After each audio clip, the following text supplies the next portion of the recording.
सबसे पहले मैं आप सभी दोस्तों को सादर वंदन नमस्कार करती हूँ और अपने छोटे भाई बहनों को शुभ आशीर्वाद देती हूँ।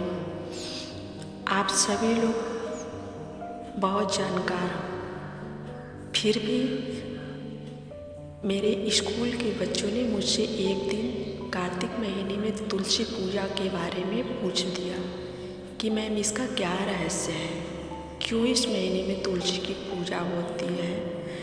बहुत सारे उनके सवाल हमारे सामने थे, तो मेरे दिमाग में एक ख्याल आया, क्यों न इस पे मैं खोज करके एक वीडियो बनाऊं और आप सबके साथ शेयर करूं। तो मैंने ऐसा ही किया। तो दोस्तों, जैसा कि आप लोग जानते हैं कि कार्तिक महीने में तुलसी माँ की पूजा की जाती है और पूजा करना शुभ माना जाता है। तो इसके पीछे ये कहानी है कि ऐसा माना जाता है कि जब दुनिया में बहुत उथल पुथल मची हुई थी तो भगवान विष्णु उसे संभालते संभालते थक गए थे 8 महीने में। फिर उसके बाद वह 4 महीने की योग निद्रा में चले जाते हैं। अब यह योग निद्रा के पीछे एक अलग कहानी है जिससे मैं किसी दिन आप लोगों के सामने लेकर के आऊँगी। फ़िलहाल के लिए तो मैं आप लोगों को जिसके बारे में बताना चाहती हूँ, माँ तुलसी के बारे में, तो मैं उसी पर चर्चा करूँगी। भगवान जी योग निद्रा में चले जाते हैं। फिर उसके बाद सृष्टि का संचालन उनकी जगह पर भगवान शंकर करते हैं, क्योंकि सृष्टि के पालनहार भगवान विष्णु को माना जाता है और जब वो नहीं है तो सृष्टि को देखने वाला कोई ना कोई तो होना चाहिए ना। तो ऐसे में भगवान शंकर उनकी देखभाल करते हैं, इस पूरे संसार की देखभाल करते हैं। तो योग निद्रा के 4 महीना पूरा करने के बाद भगवान विष्णु कार्तिक महीने के शुक्ल पक्ष में योग निद्रा से देव उठने के दिन उठते हैं और उसके ठीक दूसरे दिन बाद एकादशी होता है और एकादशी के दिन उनका विवाह माँ तुलसी के साथ होता है। दोस्तों, आप लोगों को पता है कि भगवान विष्णु का विवाह विष्णु के रूप में नहीं बल्कि शालिग्राम के रूप में माँ तुलसी से किया जाता है। अब तुलसी माँ को वो बहुत प्यार करते हैं, बहुत स्नेह करते हैं, इसलिए उन्हें कोई भी भोग लगाया जाता है तो सबसे पहले उसमें तुलसी दल डाला जाता है। कहा जाता है कि तुलसी दल के बिना भगवान को चढ़ाया हुआ कोई भी भोग अधूरा माना जाता है, भगवान उसे स्वीकार नहीं करते। क्योंकि तुलसी माँ जो है वह लक्ष्मी की स्वरूप है, माता लक्ष्मी का स्वरूप ही तुलसी माँ है। इसलिए भगवान विष्णु शालिग्राम के रूप में भले ही हैं, लेकिन वो भी भगवान विष्णु हैं जिनकी अर्धांगिनी माँ लक्ष्मी है और यहाँ पर तुलसी के रूप में है।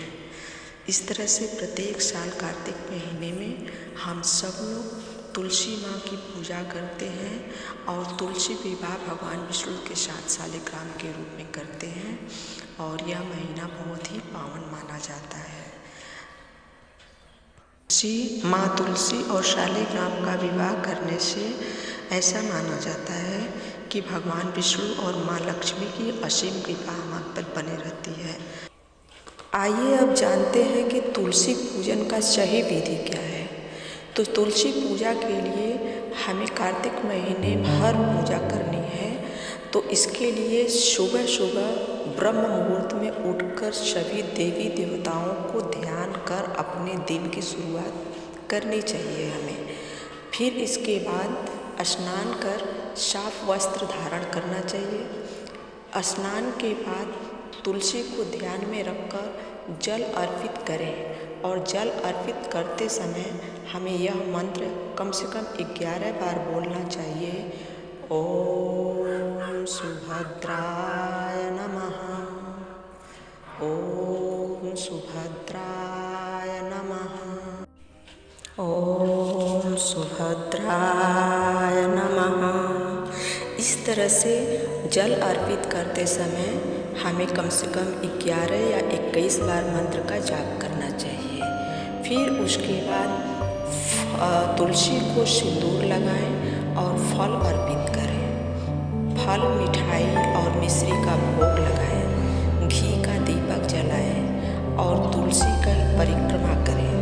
तुलसी की आरती गाएं। जय जय तुलसी माता, सब जग की सुखदाता। इस तरह से तुलसी माँ की आरती गाएं और फिर उसके बाद पूजा करते समय विष्णु और तुलसी माता से अपने दुखों को दूर करने की प्रार्थना करें। इसके बाद फल और मिठाई का भोग भी लगाएं। इस तरह से हमारी पूजा संपन्न होती है। पर दोस्तों, मैं आप लोगों से ये कहना चाहूँगी कि ये तो है विधि विधान, लेकिन मेरी मानना ये है कि यदि हमारे मन में आस्था है तो हम ईश्वर को अपने मन में याद करके किसी भी क्षण, किसी भी रूप में पूजा कर सकते हैं, जिससे हमारे मन को शांति मिल सकती है और मिलेगी भी। ये नहीं है कि हमारे पास पैसा नहीं है, हमारे पास समय नहीं है, हम किसी तरह से समय निकाल करके बैठ करके मंदिर में पूजा करें।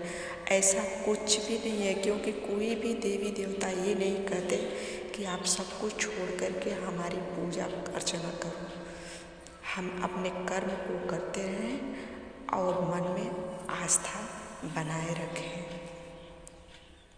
आप सबको इसके साथ साथ मैं पुनः एक बार नमस्कार करती हूँ।